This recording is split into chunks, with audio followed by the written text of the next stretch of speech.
përfshinte të qeverisë. Po kështu është kjo. Mund të duket 2019 keni marrë gjithë pushtetin vendor. Po pra, mund të duket sikur është pak po themi si themi tani. Ndoshta nuk përtypet do të kollaj kjo gjë, po kështu është, më vjen keq ta them. Po nëse s'do të ishte opozitare, zoti Gonxha, do ishte më mirë Shqipëria mendonin? Nuk mund të bëjmë ne asnjë lloj, ne nuk mund të dalim mbi sovranin. Sovrani nëse do mendonte në vitin 2017 që nuk e meritonim ne këtë mandat, për arsye edhe të punëve dobta të bëra nga brenda nesh, sovrani do votonte të tjerë. Sovrani nuk votonte Partinë Socialiste vetëm, kështu që këtë e ka noterizuar Sovrani. Tani vim në vitin 2017-2018 dhe unë të përmenda në 2019 ngrush stomak tërmetet. Besoj që nuk mund t'i mohojmë dot për ekonominë tonë. Nuk ishte grusht i lehtë. Pastaj jo, nuk ishte se gjendet ishin gropat që la qeveria Berisha Meta në 2017. Po si justifikim, po është emergjencë kombëtare, është gati katastrofë në nivelin e një katastrofe, shqyr zoti vetëm në pak zona dhe jo në gjithë vendin. Dhe pastaj të vjen një goditje tjetër që është pandemia, që ishte edhe globale, dhe kjo ishte justifikim. Atëherë edhe zoti Berisha ka patur krizën në 2008 që përfshirë të gjithë. Le ta amnistojmë edhe atë. Jo, nuk fola se nuk di çka pasur Berisha. Sepse çdo qeverisi ka krizat e veta.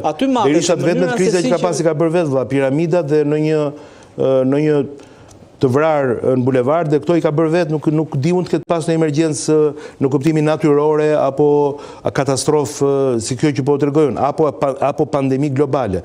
Edhe njerë, unë kam shumë respekt për ty, më thret gjithmonë, ti flet hapur, unë flet hapur, po të flet shumë qeveria gjermane ra prej shpenzimeve post-pandemike, post-Covid, dhe egzagerimit të shpenzimeve të cilat ishin po ashtu dhe në Austri, radhe dhe qeveria austriake, dy vende lider të Bashkimit Evropian, me konto të jashtëzakonshme, shtete nga nuk e di sa qindra vjet, që për të kënaqur qytetarët e vet në periudhën post-Covid dhe për të zbutur pasojat e post-Covidit, shpenzuan pa mendje shuma më të mëdha se që mund të ishin në gjendje, dhe ekonomia atyre gjermanëve sot dhe austriakëve sot vuan pasojat e atij shpenzimi ranë qeverit. Pra, mendoni se çfarë goditje ka qenë kjo për vendet e Bashkimit Evropian që janë financues kryesor të Bashkimit Evropian. Çfarë prisni ju nga një vend si Shqipëria, me historinë tonë, me tranzicionin tonë, ne mos goditeshim nga pandemia, ne kemi dalë nga pandemia, nuk e di se si kemi dalë. Jo, por si jemi sot. Po sot jemi në vitet që përmendëm, në ato 10, 11, 12 vite të mandateve totale që ju thash, hiqeni këto që po ju them, zbrit edhe në një gjë nga kusuret e aleatëve tanë dhe të ngelen jo 12 vite i dashur. Të ngelen më pak. Vetëm disa muaj, të ngelen më pak vite, dhe në këto 5 vite që unë po të numroj, nuk mund të zgjidhësh dot gjithë hallet e një tranzicioni problematik 35 vjeçar. Pra mos e merr me këtë drejt duke e parë politikën në tërësi. Po unë po them në raport me Partinë Socialiste, këtë po them. Okej, por këto nuk janë arsye për të patur, le të themi, pagën minimale më të fundit në rajon. Pra ne kemi pagën minimale sipas Eurostatit 405 euro.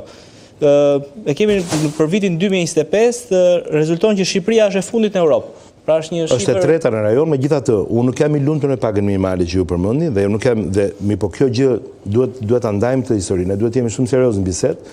Ne jemi vendi me deficitin më të ulët publik në rajon, dhe një nga deficitet më të mira edhe në Bashkimin Evropian, po të marrim gjithë kontinentin, dhe kjo na garanton që ne të kemi parametra ekonomie dhe të kemi një ekonomi shumë atraktive për investime, për kreditim, për likuiditet, për fonde financime, të cilat neve po na vinë dhe po na besohen.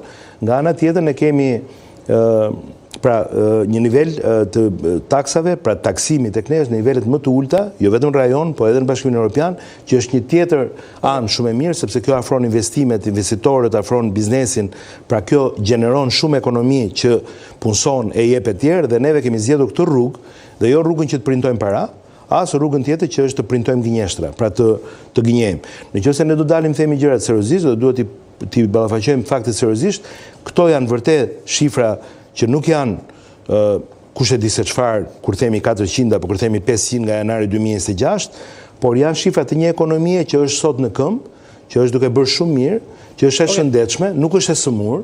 Pra nuk kemi një ekonomi të sëmurë, kemi një ekonomi me borxhe shumë të ulta. Fëmia kur lind në Shqipëri lind me sasinë më të ulët të borxheve të një fëmie se sa krahasuar me shumë vende deri dhe me Shtetet Bashkuara të Amerikës. Por ama pensionistët mos harroni, sepse ata e ndjekin zotin Rama në televizor që thotë ne jemi mirë ekonomikisht dhe në fund e kanë shumë të vështirë që të shtryen muajin me paratë që marrin. Por fatmirësisht janë shumë shtresa përgjegjshme dhe e kuptojnë që këtë që po themi, që pa u ngritur shtëpia e tëra në këmbë mirë dhe pa pasur një ekonomi shtëpia, nuk mundet do të brenda shtëpisë sado që ne i detyrohemi atyre, si më thënë, nderin dhe respektin më të madh për shkak të asaj që ata kanë bërë për ne. Po edhe sa duhet ta besojnë Partinë Socialiste ata, sepse ata hedhin votën dhe pastaj shkojnë në supermarket.